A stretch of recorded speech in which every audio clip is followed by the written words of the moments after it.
So we leave that news conference confirmation that it is being treated as a terrorist attack. The attack on a synagogue in Ripponlea late last week. I want to get immediate reaction with the Shadow Home Affairs Minister, James Paterson. Senator Paterson, do you welcome the fact that this is finally being called and labelled what it was? Kieran, thanks for having me. Yes, it is welcome that they've made progress with the investigation, that they've identified 3 suspects and that they have agreed this is likely to be a terrorist attack.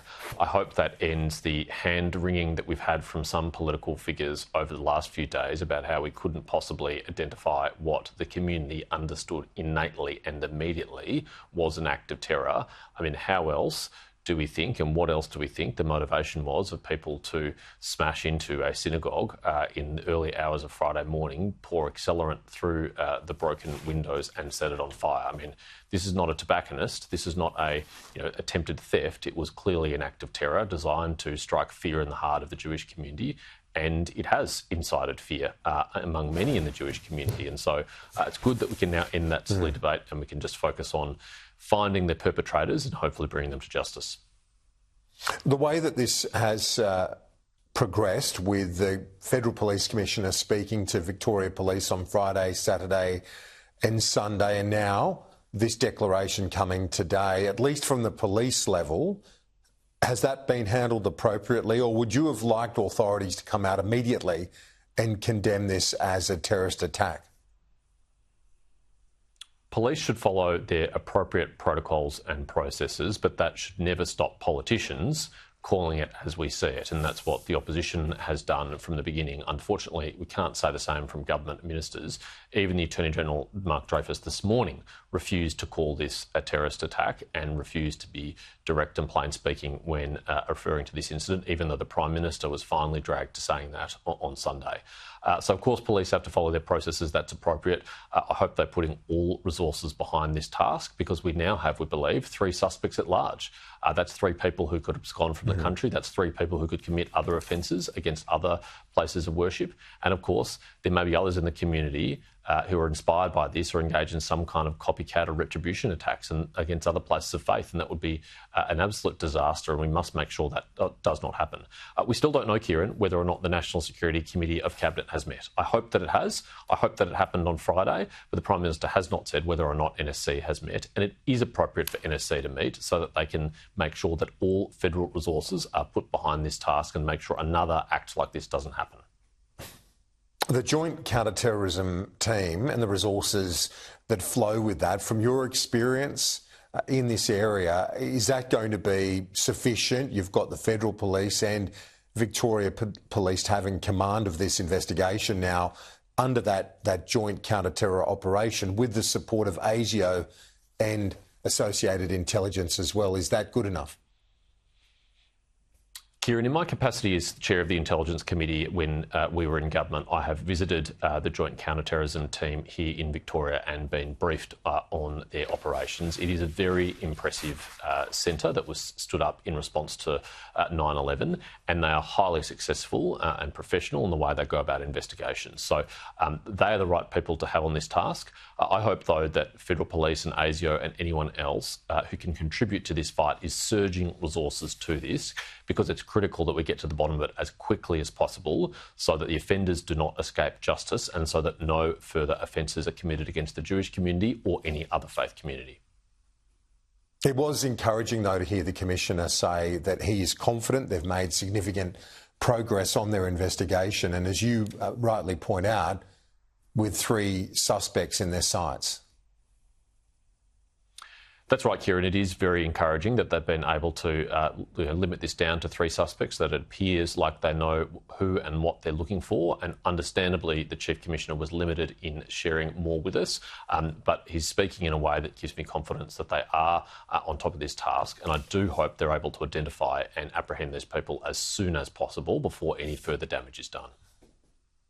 We heard from the Deputy Commissioner of the Federal Police, Chrissy Barrett, there, and she's saying, first of all, that this is a critical moment in the investigation, that it's taking on more resources and a greater focus, being labelled a terrorist attack. She also pointed out something, and I know this has been a big focus of yours, the prosecution against the use of hate symbols. Was that encouraging to you, the fact that they're making progress on some of those investigations and some are close to being referred to the Director of Prosecutions? It is encouraging, Kieran, but again, I think this has taken too long and the response has been too slow. I have been prosecuting this issue with the Federal Police at Senate estimates and in other forums for the best part of a year now, because ever since that hate symbols legislation passed the Parliament prior to Christmas, it has been an offence to publicly display the symbol or logo of a listed terrorist organisation, and yet we have had people doing so almost every single weekend in our major cities, like Melbourne and Sydney, since the 7th of October, with no apparent consequences for those people. And they haven't just been waving the flags of Hamas and Hezbollah, but even the Al-Qassam brigades of Hamas, which was the operational wing that carried out the 7th October atrocity. There is no possible misinterpretation of the intent of people wearing an Al-Qassam brigade logo or headband, as people have been doing, or indeed selling merchandise and stickers which glorify terrorism and which vilify the Jewish community. And so it's pleasing that progress has been made. But I think if we'd had this sort of decisive action 6 months ago or a year ago, then things might not have got out of hand as they have. If the Prime Minister and the Attorney General and the Home Affairs Minister had made their expectations clear to police about enforcing the law, then things might not have got as bad as they now have. Suggestions National Cabinet should meet to combat the scourge of anti-Semitism. The Premier of Victoria seemed open to that idea. It's obviously something you would encourage. I'm bewildered by the fact, Kieran, that this has not yet happened. Peter Dutton wrote to the Prime Minister in November last year, just 1 month after the attacks, and urged him to convene National Cabinet to discuss the anti-Semitism and extremism crisis that was already unfolding in our country. Of course, it's become much, much worse since then. The Prime Minister not only has not acted on that advice, has not only not taken up that suggestion, he hasn't even had the courtesy to reply to Peter Dutton's letter calling on him to do so. It's welcome that Jacinta Allen has supported it. I don't think we need to wait any longer. I think the Prime Minister should immediately convene the National Cabinet before Christmas so that we can tackle this problem with the seriousness and resolve that it requires. It is a national crisis. It is out of control. And if we don't stop it, there could be further events like the Adass Israel bombing, or there could even be escalations of that and worse events like that. I mean, you heard the Chief Commissioner just say that this had the same effect as if there had been an incendiary device. It was a sophisticated attack. It's destroyed the synagogue. I was there only a few hours ago. I had a look inside. It is utterly destroyed. It does look like a bomb has gone off, and that's how serious this is.